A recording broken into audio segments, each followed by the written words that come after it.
Mesdames et messieurs, bonjour et soyez le bienvenu sur Tout Simplement pour une toute nouvelle émission de Les Livres c'est magique. En ce mois de mai, il commence à faire chaud, c'est bien, ça dépend suivant les températures parce que parfois c'est un peu fatigant. Mais bon, au moins on peut ressortir sans devoir sortir les doudounes, les vestes, etc. Donc ça fait quand même plaisir. Et puis on va quand même continuer à vivre avec la littérature car aujourd'hui nous avons le plaisir d'accueillir Muriel Kerchon pour notre rubrique L'encre et l'âme, l'occasion de parler de son parcours et de ses ouvrages. Soyez le bienvenu.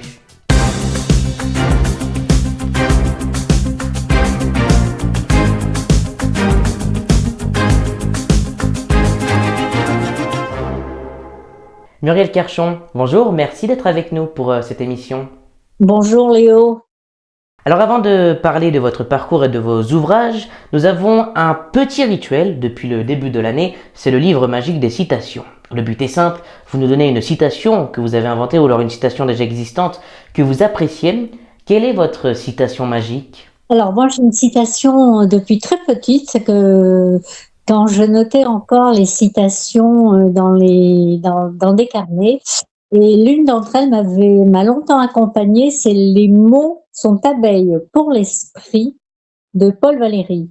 Pourquoi elle est magique ? Parce que les mots sont abeilles. Abeille, ça peut ramener le butin du miel, faire le miel, en faire son miel, comme ça peut être aussi quelque chose qui peut être piquant, voire douloureux pour l'esprit. Donc vous voyez, il y a les deux facettes. Très bien, et c'est déjà noté dans le livre des citations qui sera retrouvé bientôt dans notre émission. Alors Muriel Kerchon, depuis combien de temps êtes-vous autrice et dans quelles circonstances avez-vous commencé à écrire ? Alors, je suis auteur, moi je dis auteur, je suis une femme et je tiens à garder ce genre. Je suis auteur depuis 13 ans. J'ai commencé suite au décès d'un frère et mon mari, qui est aussi auteur, m'a proposé d'écrire un roman à deux. Voilà, tout simplement, il y a 13 ans. Pouvez-vous nous parler de vos ouvrages ? Oui, bien sûr. Alors, j'ai même pensé à une chose, carrément, vous présenter les ouvrages. Alors, je les ai mis à côté de moi. Je ne sais pas si vous pourrez les voir. Alors, vous avez Les Moissons de l'exil, qui est un roman historique qui relate l'épopée de ces Français partis en Algérie pour aller peupler donc l'Algérie en 1848. Parce qu'en fait, on ne le sait pas, mais beaucoup de Français sont partis à cette époque-là. Alors ça, c'est un gros roman historique qui est édité donc à la Geste. Donc ça a été un des premiers. Ensuite, il y a L'Océan pour maître, aussi un grand roman, un roman d'aventure, roman d'évasion qui nous emmène au-delà des mers et de nous-mêmes. Les deux ont été primés d'ailleurs. Je vous préviens, j'ai beaucoup de romans. Ensuite, j'ai Bordeaux, fin de voyage pour Idriss. C'est mon dernier roman qui vient de sortir et qui relate l'histoire d'un jeune migrant malien qui vient à Bordeaux pour faire des études et qui va se retrouver malgré lui sur la route de la migration subsaharienne. J'ai écrit aussi une trilogie ésotérique, des polars ésotériques, et qui raconte un peu l'itinéraire de ces croisés qui, en Palestine, ont découvert un secret, la lignée d'un enfant sacré. Et j'en aurais fini, je crois, en vous présentant un roman qui est sorti, j'y tiens beaucoup, Au poison de la montagne noire. Voilà. C'est une commande de l'éditeur. En fait, c'est un drame familial qui se déroule dans la région du Lauragais dans les années 40 jusqu'à aujourd'hui et qui suit les tourments et les secrets d'une famille. Voilà. Sachant que dans Le poison de la montagne noire, il y a une mine d'arsenic, la mine de Salsigne, qui a été aussi et qui est connue pour avoir été la plus grande mine d'or d'Europe. Et elle était chez nous en France. Avez-vous des futurs projets littéraires actuellement? Et si oui, pouvez-vous nous donner une petite idée? Alors, en fait, j'ai un projet qui est quasiment abouti, puisque là, je ne pourrais pas vous le présenter. J'ai écrit avec mon mari un roman historique au XVIIIe siècle qui s'intitule Apolline la révoltée du Périgord à Saint-Domingue, où on a voulu renouer avec le roman romanesque de cette période-là et qui relate le destin de deux héroïnes avant et pendant la Révolution française. On s'est régalé à l'écrire, on a pris énormément de plaisir et il sort en septembre de cette année. Et puis, nous avons comme projet, donc celui-ci est écrit, comme vous voyez, j'écris pas mal, et nous avons comme projet, mais c'est aussi une demande de l'éditeur, la Geste Édition d'ailleurs, et qui est d'écrire la suite des Moissons de l'exil. Je vous le représente. C'est comme il a très très bien marché, hop là, qu'il ne m'échappe pas des mains, comme il a très bien marché, l'éditeur nous a demandé d'écrire la suite et le premier à ressortir en poche. Si la littérature était un endroit, à quoi cela ressemblerait? Comment imaginez-vous le paysage? Ah, la question est jolie. La littérature, si c'était un endroit, un lieu. Je vois que j'ai mon jardin en face de moi et je crois que c'est ce que je vais vous répondre. La littérature, c'est un jardin qui, selon les saisons, va changer de couleur, va changer de senteur, va changer de forme. En fait, c'est quelque chose de multiple et quelque chose qui nous emmène très très loin. Voilà, c'est vraiment le plaisir, la littérature de l'écriture pour l'auteur que je suis, mais aussi le plaisir de la lecture pour la lectrice que je suis aussi.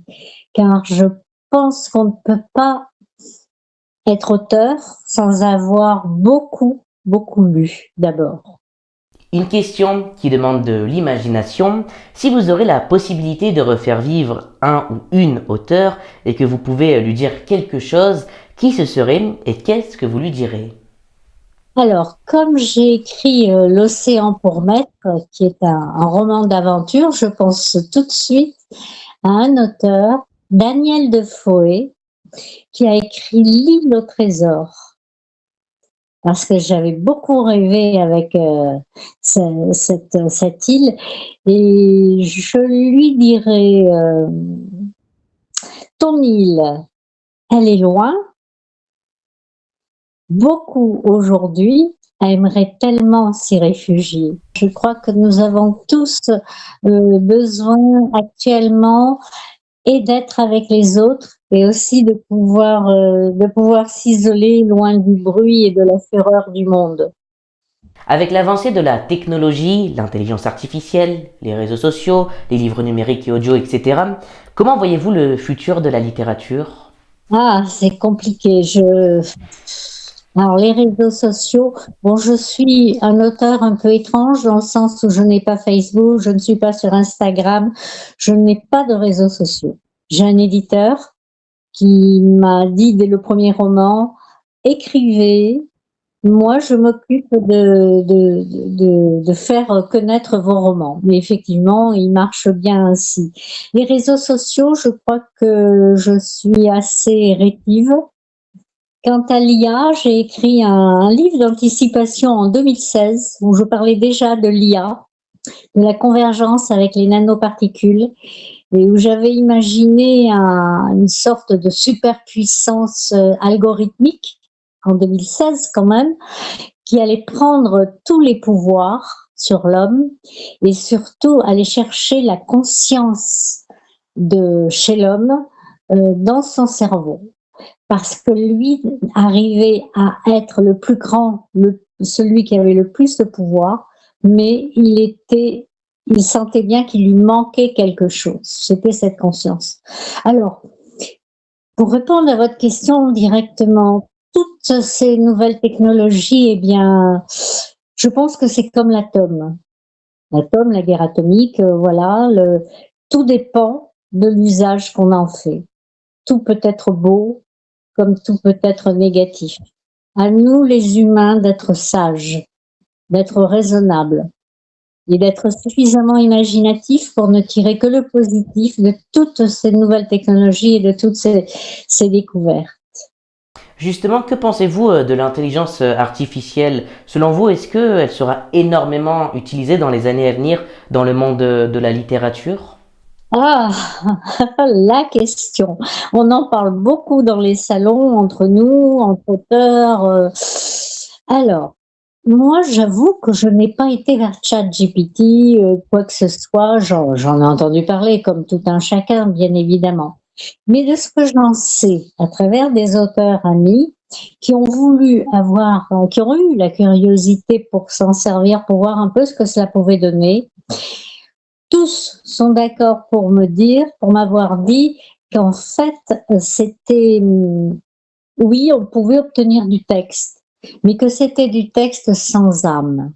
Il n'y avait pas de richesse, il n'y avait pas de ce qui fait la différence, quoi, entre un véritable auteur et puis bon, des algorithmes, tout simplement. Ça manquait d'âme. Alors voilà, ça peut être très, très, très, très, très dangereux là aussi. Je pense que les véritables auteurs n'iront pas là. Parce que le plaisir d'écrire, c'est cela, c'est ce qui nous pousse à écrire. C'est le plaisir, c'est la recherche.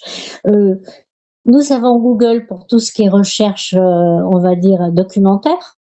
Nous avons les archives qui sont maintenant, beaucoup sont numérisées quand on a besoin de faire un travail au niveau historique, par exemple. Donc pourquoi non, c'est se priver, c'est se mutiler en tant qu'auteur que de faire intervenir l'IA dans notre œuvre. C'est de la création, et la création, si l'on fait intervenir quelque chose qui est artificiel, cela n'aura plus aucun intérêt. Et je pense que le public averti, le lecteur averti, s'en rendra compte très rapidement. Il y a quelque temps, j'ai interviewé un auteur qui s'appelle Philippe Camberlin. Je lui ai demandé de poser une question à la prochaine autrice que je vais interviewer, en l'occurrence c'est vous. Et sa question était: comment les personnes avec qui vous vivez au quotidien perçoivent-elles le temps que vous consacrez à l'écriture? Alors, mon entourage très proche, c'est mon époux, et lui-même est auteur. Ce qui fait qu'il comprend très bien quand je suis en phase d'écriture, ces moments de retrait que je peux avoir durant la journée.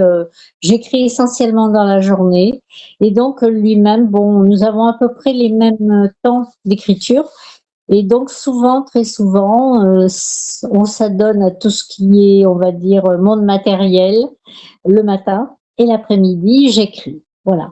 Et ça me permet d'avoir un quotidien très agréable et aucun problème donc pour ce temps de recul, parce qu'il faut savoir que quand on écrit, on a besoin de s'isoler. On a besoin d'aller aux autres, parce que l'homme ne peut pas vivre seul, mais on a besoin aussi de s'isoler. Enfin, en tout cas, moi, voilà, c'est ainsi que je conçois l'écriture. Je serais incapable d'écrire, par exemple, dans un bar, quand j'entends des auteurs qui en parlent et qui disent: oh, mais moi, je me mets dans un bar et je suis dans ma bulle et j'écris. Bon, j'avoue que je suis incapable de cela. Et enfin, pour terminer cette émission, auriez-vous une question à poser à la prochaine autrice ou au prochain auteur que j'interviewerai dans Les Livres C'est Magique? Est-ce qu'écrire, pour vous, serait remplir un manque? Très bien. Merci beaucoup Muriel Kerchon d'avoir été avec nous dans Les Livres C'est Magique. Voilà, c'est déjà la fin de cette émission, mais vous inquiétez pas parce qu'on se retrouve le mois prochain, en juin, où il fera encore plus chaud dans la logique de l'été, et il faudra regarder cette émission car on aura aussi une grande surprise à vous annoncer. Enfin, on va vous l'annoncer d'ici 1 à 2 semaines déjà, donc ça va aller assez vite. Je vous rappelle que vous pouvez nous suivre sur notre communauté WhatsApp publique en scannant le QR code qui s'affiche sur votre écran, et vous pouvez nous contacter à notre adresse mail t-simplement1@gmail.com. Voilà, c'est déjà la fin de cette émission. On se retrouve le mois prochain. Sur ce, portez-vous bien.